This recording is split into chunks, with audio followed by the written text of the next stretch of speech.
6:46 de la tarde, Alba Cecilia Mujica con ustedes. Continuamos por aquí, ya terminando la tarde. Bueno, miren, hay una interesante información que ha escrito Aaron Olmos, economista, docente, investigador, profesor de posgrado del IESA, y tiene que ver con lo que se ha llamado el fondo de emergencia. Dice que un fondo de emergencia es una prioridad para las finanzas personales. Al contar con este fondo, se pueden cubrir gastos inesperados en el mes que pueden generar un desbalance en las finanzas. Comencemos por allí, por definir, querido Aaron, qué es un fondo de emergencia y entender cómo hacemos para reservar el dinero en un país como el nuestro, donde lo que entra sale muy rápido. Bienvenido. Sí, muy buenas tardes, Alba. ¿Cómo ¿Cómo estás? estás, Aaron? ¿Cómo te va? Bien, bien. Fíjate, excelente pregunta, ¿no? El tema del fondo de emergencia. Eso tiene que ver con las finanzas personales y básicamente en un país como el nuestro es obligatorio tenerlo, ¿no? Quizás no lo llamamos fondo de emergencia cotidianamente, quizás es esa cantidad de dinero que se reserva en físico, en algún espacio de la casa, generalmente en moneda dura, pues esa parte de dinero digital que puede estar en la cuenta del banco, generalmente también en moneda dura, o puede ser una cantidad en bolívares de corto y mediano plazo, que tenemos para imprevistos, ¿no?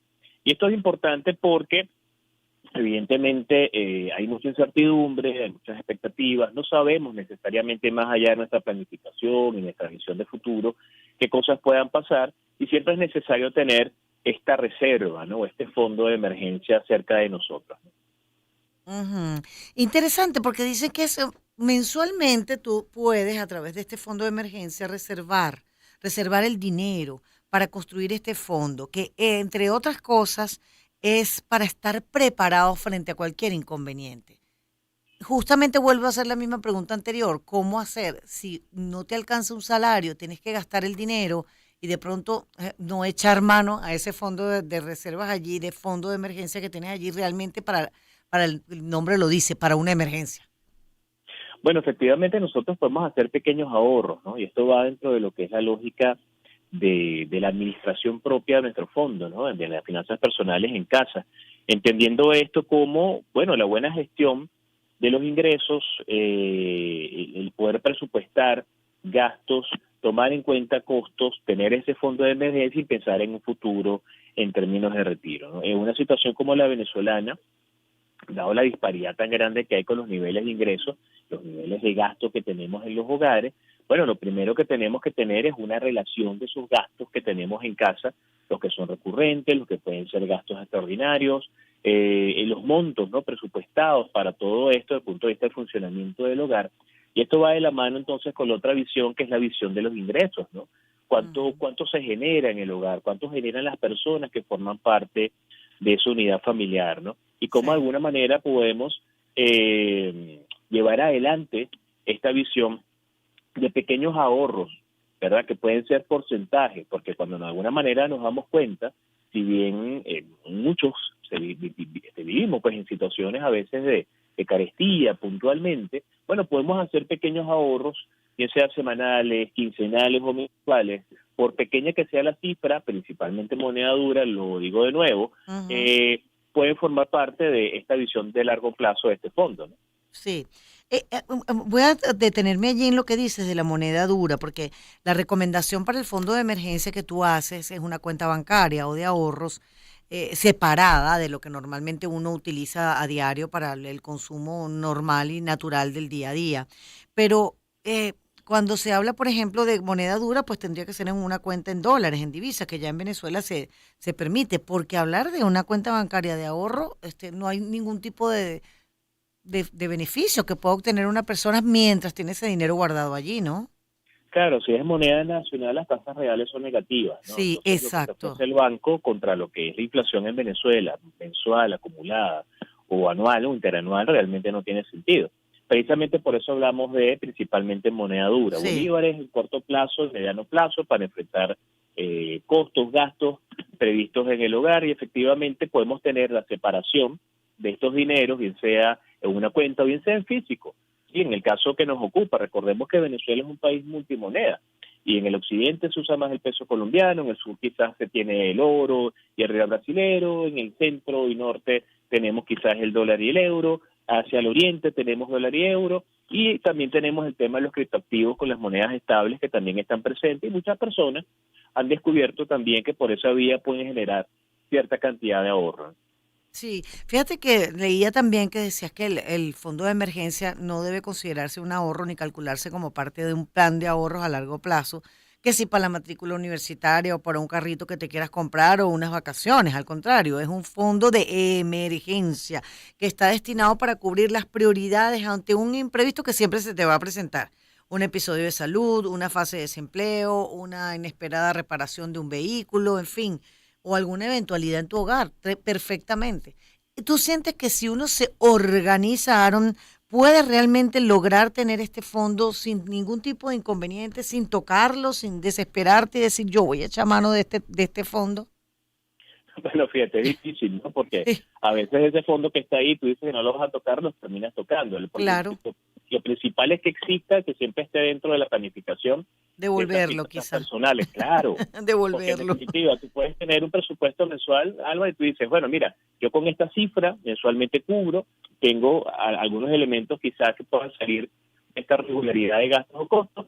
Sin embargo, siempre debo tener este fondo allí, ¿no? Como tú bien lo comentas, separado, quizás en otra cuenta, bajo otro criterio, pero lo importante es que si se llega a tocar, porque efectivamente puede llegar a ocurrir, podemos tener alguna situación imprevista con un familiar, hay que sacarlo de emergencia, nadie tiene cómo, entonces bueno, se saca el fondo de emergencia para a que atiendan al familiar en la clínica o comprarle medicamento o quizás pagar eso que hacía falta. Lo importante es siempre devolver y tener la intención de que siempre tengamos ese elemento allí porque precisamente se activó en un momento que era necesario. Entonces todo esto forma parte de esta planificación que a veces no la tenemos Ujú, porque a veces vivimos bajo una lógica de sobrevivencia, de día a día, ujú. y lo cierto es que necesitamos tratar de tomar el control de esa generación de ingresos, y lo importante es tratar de vivir acorde a nuestras expectativas y efectivamente en función de lo que estamos generando. Usted quiere consumir más, usted quiere gastar más, tiene que generar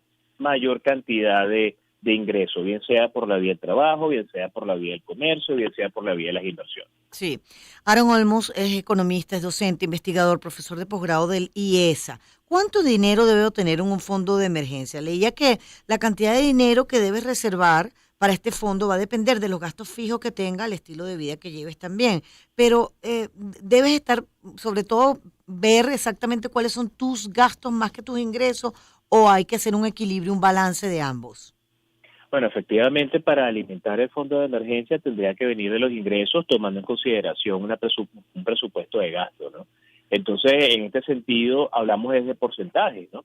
¿Qué porcentaje de esa generación de ingresos, si hay algún excedente en términos mensuales, bueno, puedo yo dedicar a este fondo, ¿no? Siempre se habla, inclusive hasta de cifras, ¿no? Bueno, del total vamos a colocar un 5%. A veces no se puede un 5, a veces menos de un 5, un 3, un 2, un 10. Lo importante es siempre colocar una cantidad, ¿no? Lo deseable sería que fuese una cifra fija, pero efectivamente, dadas las características de la economía venezolana, de nuestros gastos, los vaivenes de la inflación, el tipo de cambio, bueno, pues puede ser que la cifra que yo fijamente estoy colocando allí varíe, pero lo importante es siempre colocar un monto, ¿no? Y otra Ujú, vez, importante ser comedido con el tema de las expectativas y el ritmo de vida que llevamos en términos de que realmente lo podamos costear, ¿no? Que eso es bien claro. importante. Sí. Y también va a depender de la estabilidad de tu trabajo, de tus fuentes de ingresos, ¿cierto? Porque si no eres estable, también va a depender de eso. Totalmente, ¿no? Y no solamente la estabilidad del trabajo bajo una relación de dependencia, sino la capacidad emprendedora que tenga el individuo, ¿no? Tú puedes tener un trabajo de oficina, un trabajo típico de 8 a 5, perdón, Ujú. y lo importante es, además de ese trabajo, que otra cosa se puede hacer, porque no es ningún misterio que en Venezuela muchas personas tienen que echar mano de diferentes fuentes de ingreso, ¿no? Bien Claro. sea la fuente de ingreso tradicional, que es el salario, bajo una relación de dependencia en términos contractuales, bien sea en el sector público o privado, pero bueno, entonces están otras actividades de libre ejercicio, actividades de emprendimiento, actividades que tienen que ver con oficios, el desarrollo de otras actividades, o asesorías dentro, fuera, el uso de las herramientas digitales incluso para expandir las posibilidades de generar ingresos. Y esto es bien importante porque una de las principales características que tenemos los venezolanos, bueno, de hecho no por nada quedamos siempre como los primeros países en este indicador global de emprendimiento Sí. a nivel general, Y es el hecho de que, bueno, nos formamos mucho, trabajamos mucho, pero también tenemos ese espíritu de salir adelante, porque efectivamente la situación del país lo exige, ¿no? Sí, Aaron Olmos está con nosotros un ratico más para seguir conversando de este tema, querido Aaron. Fondo de emergencia, cómo mejorar, cómo resguardar las finanzas personales. Se habla también de que los ahorros para estas emergencias deberían colocarse en una cuenta a la que tú puedas acceder fácilmente, porque la gente suele, bueno, tengo este dinerito aquí, lo voy a colocar en un certificado de depósito o en cuentas que de pronto no puedes acceder de inmediato. Eso también es importante, es un punto importante. Sí, bueno, fíjate, definimos el ahorro como la parte del ingreso que no se destina al consumo, ¿no? Ahora, la mejor forma de tenerlos a la vista, o sea, de tenerlo disponible, ¿no? Ahora, ¿qué instrumento financiero, qué vehículo puedo yo tener bajo esta figura que me permita tener acceso inmediato a él, ¿no? Si está quizás capturado en forma digital en una cuenta en el extranjero, quizás para poderlo mover, y bueno, tengo yo que hacer algunos gastos, unos costos allí de operación. Bueno, por eso que de alguna manera apuntaba al hecho de que, como hacían antes los abuelos nuestros, o nuestros padres, ese espacio físico secreto, reservado, donde las personas guardan esas cantidades de dinero, no es extraño encontrar en los hogares de Venezuela algún espacio con esas características, ¿no? Mm. Donde se colocan ciertas cantidades de dinero que pueden servir como un cierto elemento capital de trabajo, incluso se pueden convertir en el largo plazo en ese fondo de emergencia, ¿no? Que solamente pocos entendidos de la materia en la casa saben cuánto hay y dónde está, ¿no? Sí, sí. Por otra parte, estaba también observando que esto es un tema internacional, o sea, hablar de un fondo de emergencia es tan internacional que el Bank of America hace algunas recomendaciones y algunos pasos para lograr con éxito para contar con un fondo de emergencia familiar. ¿Podría mencionar alguno de ellos, Aaron, por favor? Mira, fíjate, los fondos de emergencia no solamente son, como tú bien lo dices, para las finanzas personales, los fondos de emergencia son a nivel de gobiernos centrales, a nivel de alcaldías, a nivel de gobernaciones, a nivel de empresas, a Ujú. nivel de empresas, ¿cómo se llama?, con presencia en diferentes países, porque forma parte de la actividad financiera propia de una organización. Entes multilaterales también disponen de fondos de emergencia, vale decir Banco Mundial, Fondo Monetario Internacional, donde países signatarios que colocan una cifra para anotarse, estar presentes, iniciar ahí su participación, tienen después acceso a cantidades de dinero, ¿no? Esto efectivamente se crea con la intención de resguardar las posibilidades de que en un futuro, Dios no lo quiera, llegue a ocurrir algo, se tenga acceso a Sí. estos dineros, ¿no? En el Y caso de de hecho, los gobiernos, ¿verdad? Los es gobiernos, correcto, los fondos de emergencia son importantísimos porque las es correcto. eventualidades se presentan todos los días para un gobierno. Claro, y lo cierto es que se activan cuando sale de la regularidad propia del financiamiento del gasto vía presupuesto, por ejemplo, es el deber ser, Exacto. como debería ocurrir en un hogar.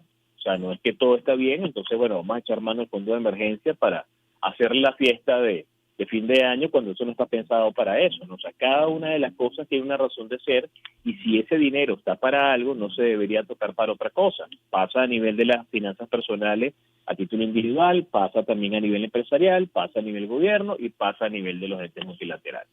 Excelente, Aaron. Te agradezco muchísimo. Hemos cerrado la tarde de este jueves de una manera realmente didáctica de cómo lograr, aunque sea en pequeñito, en nuestro hogar, en nuestra pequeña burbujita, pues tratar de lograr tener ese fondo de emergencia para evitar estas eventualidades y que nos agarre desprevenido. Muchas gracias. Buenas tardes, Siempre a la Aaron. orden. Igual, Aaron Olmos es economista, docente, investigador, profesor de posgrado del IESA. Y así, 7:01 de la noche, nos despedimos de ustedes. Gracias por habernos acompañado en nombre de todo el equipo de Pedro Pensini, Alba Cecilia Mujica haciéndole la segundita hasta la semana que viene. Unos días de la semana que viene vamos a seguirlos acompañando y mañana viernes, por supuesto, estaremos de nuevo con ustedes aquí desde las 5 hasta las 7 de la noche. La producción a cargo de Paola Muciotti y Daniela Pérez. La asistencia de producción, Ricardo Martínez Gámero. Gerencia de producción, Joara Paredes. En los controles, Gibran Gamardo. Y ahora sigue con ustedes Jonathan Aguilar hasta las 10 de la noche. En edición y